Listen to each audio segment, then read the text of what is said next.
Are you looking for the best Android tablets? In this video we will look at some of the 5 best Android tablets on the market.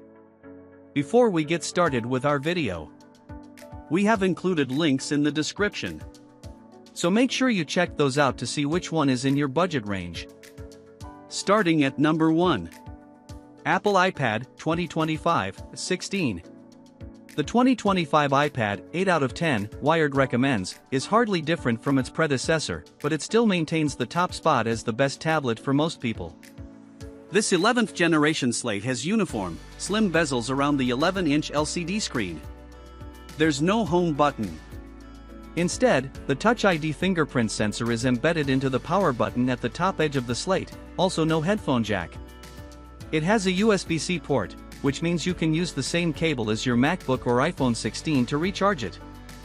The 12MP selfie camera sits at the center when you hold the tablet horizontally and offers 1080p video quality.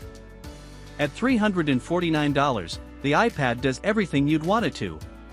It has plenty of power to play top-end games, thanks to the A16 Bionic chipset. The screen is sharp and bright enough to watch hours of movies and shows, and it's large enough to use for some light work if you connect it to a keyboard. Apple bumped up the storage to 128GB, too, finally. You can use it with a first-gen Apple Pencil or Apple Pencil USB-C for a decent drawing experience. But there is an air gap between the screen and the glass, so it's not a top choice for sketching, as it won't feel as responsive as on other iPads. You can natively use this iPad as a second display for Mac, but software like Duet Display also makes that easy for Windows users.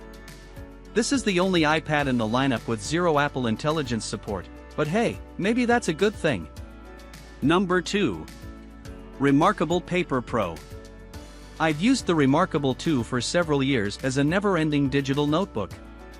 It writes exceptionally well, and physically jotting things down helps me remember things better. The new Remarkable Paper Pro 7 out of 10 Wired review steps things up with a color display, allowing you to highlight or use different font colors as you write. It feels even more like paper and pen, with incredibly low latency, the delay between the stylus and display when they touch. You can add tags and make folders or notebooks, and the slate does a decent job of converting handwriting to text.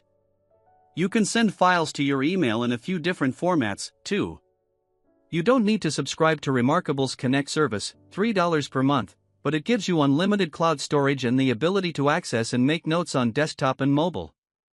I love the company's tight folio keyboard accessory, which turns the Remarkable Paper Pro into a lovely distraction-free typing experience. Oh, and I rarely worry about battery life. It needs a recharge roughly once every 2 weeks, nicer than most gadgets that require daily charging. It's just so dang expensive. If you don't think having a color screen is all that important, go for the Remarkable 2, which the company still offers at a lower price. 11.8-inch canvas color display. Storage 64GB. Connectivity Wi-Fi only. Battery life around 2 weeks. Number 3. Samsung Galaxy Tab S10 Plus and Tab S10 Ultra. Samsung's Galaxy Tab S10 series is the iPad Pro equivalent in the Android world. Initially, there were only 2 slates in the lineup, the Tab S10 Plus and Tab S10 Ultra, but Samsung recently unveiled the Tab S10 FE and Tab S10 FE Plus, lower-cost versions that start at $500. I haven't tested them yet. I did test the Galaxy Tab S10 Plus and S10 Ultra, and both are on the bigger end of tablet sizes. They're hard not to like, they perform exceptionally well, have multi-day battery life, promise long software support, and the displays are vibrant, smooth, and sharp. I watched all of Dandadan on it, and the colors really popped. You even get Samsung's stylus in the box. It magnetically charges and sticks to the side of the slate. I was surprised at how much I like using the stylus to write in search boxes, and throughout the interface, the company has come a long way in its stylus technology. They're a little tough to use without the help of accessories, though. The big sizes mean they're unwieldy to hold, so I highly recommend investing in a kickstand folio or the keyboard cover if you want to get some work done. Samsung's DeX system turns the Android tablet into a decent desktop operating system, and it certainly is possible to do some light work, but it can't replace my laptop. The big problem is that they're just so expensive, and it's worth considering a proper laptop or iPad Pro at these prices. Number 4.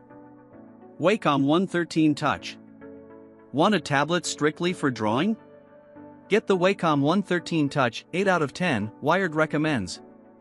Former Wired reviewer Jana Gray used an iPad to draw for years, yet the Wacom's silky smooth touchscreen drew her in. It's easy to set up, plug the USB-C cable into your PC, and start sketching with your preferred drawing app. The stylus doesn't need recharging. That's important to note. The Wacom One 13 Touch is a monitor. It won't work if it's not plugged into a PC or laptop. That can be a downside for someone used to drawing on an iPad. Check out our best drawing apps guide for more recommendations.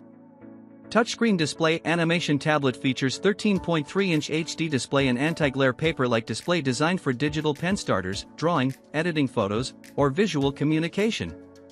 Precision pen performance included. Wacom One pen features natural tilt recognition, virtually lag-free tracking, 4096 levels of pressure sensitivity, and 2 customizable switches.